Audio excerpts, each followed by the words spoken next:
If you're in trouble, or hurt, or need, go to the poor people. They're the only ones that'll help. The only ones. When I look at the homeless community, everybody's kind of like, we're all a bunch of broken toys. That's kind of the profiling. We're all in a big box, we're all broken toys. I think a lot of people lump homeless into one big category. Drug addict, substance abuser, don't want to work. I mean, that is a big piece of it, but it wasn't my piece. They're not who America likes to think that they are. Tim's worked all his life, Charlie has. Most of us have put in over 40 years of paying taxes and done service for our country. Now, why aren't those guys being taken care of? Why do I got bad teeth? The system has failed. We don't have a safety net. Everybody's just a paycheck away. And that's, you know, I went through my savings, and that's what happened. And I didn't have a job, and that's what happened. Bad luck happens to good people. Bad luck happens to people who work really hard. It's the dysfunction and schizophrenia of our country right now. Unless you've been in a situation, you don't know. Exactly, and it seems like the city does not seem to care that much about the homeless. I mean, they'll arrest them, they'll get rid of them, and it's really a sad sign of where the populace has come to. And the city and the police department in Salinas are actually scheduled to do another sweep, they call it, of Soledad Street on January 21st, early in the morning, and the sweep will kick everyone out of their tents and off the lot. So that's the reward for taking responsibility? ? I don't think so. I think that's really a wrong approach. And again, it's back to criminalizing the homeless community. Just because they're homeless doesn't make them criminal.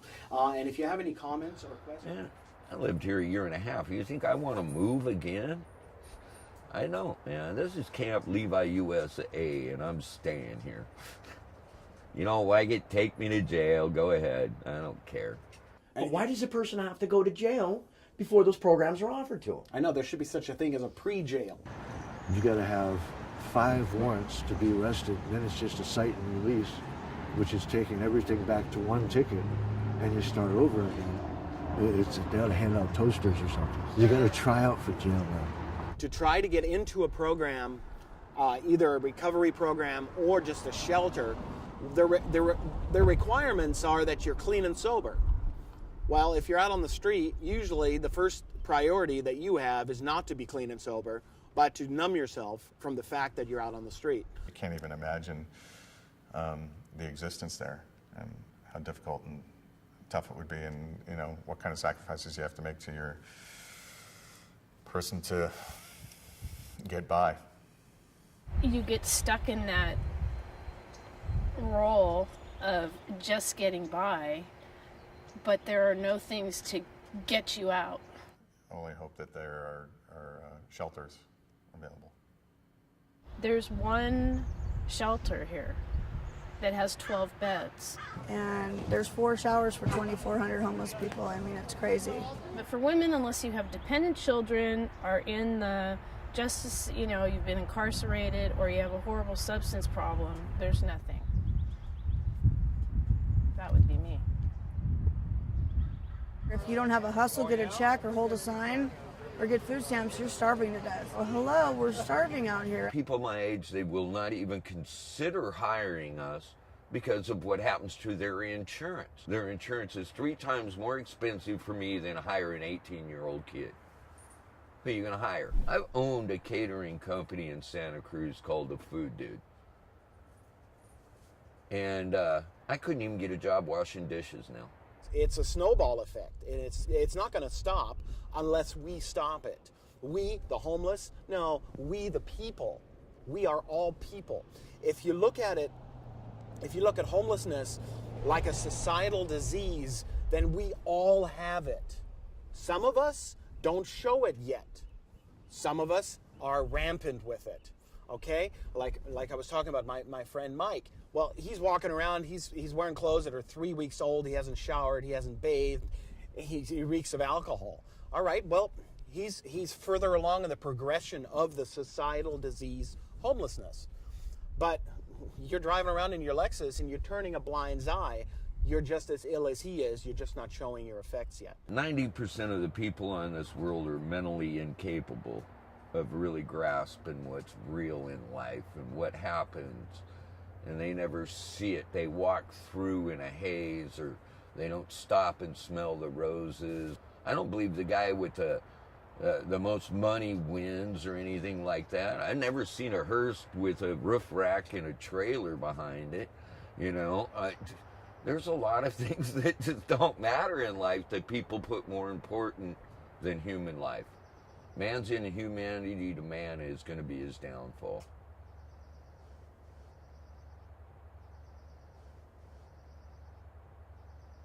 There's this large, a large divide going on between the people, the haves and the have-nots. We're talking about financial have and have-nots. I made a lot of money when I was teaching school. I never, I had the Gap outfits, I had the nice car, it was a very humbling thing for me. I think in a way I needed to go through all that because I was just spoiled. I didn't know really what it was like, and people don't realize they are just a paycheck away anymore. But sometimes it gets down and freezing. But we've had people who have hypothermia and stuff, and they passed away right here on the streets. That shouldn't be happening. 12 of our friends died on the street in Monterey last year here. United we stand, divided we fall. We succeed if we are a community and we take care of each other. We fail if we don't. I needed help getting off of drugs and prescription drugs and being depressed and getting out of my drug-induced psychosis and that negative thinking I was in. Now I have a whole new look on life. I have a new chance. And it's very rewarding for me to be able to give back to the community and to try to make a difference. And if we have a system that says that kind of existence is not okay, that, encouraging assisting other people and helping each other out, then we don't have to go through life worrying about whether we're one paycheck away from landing on the street. Let's do a much better job for these people and get them off the street and get them into jobs. We all need to love each other. We're here on this planet to take care of each other. If we could all get along and we could all share the resources and do it in a way that is economically and socially just, I think this can all work out.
This land is your land, and this land is my land, from the California to the New York Island, from the redwood forest to the Gulf Stream waters.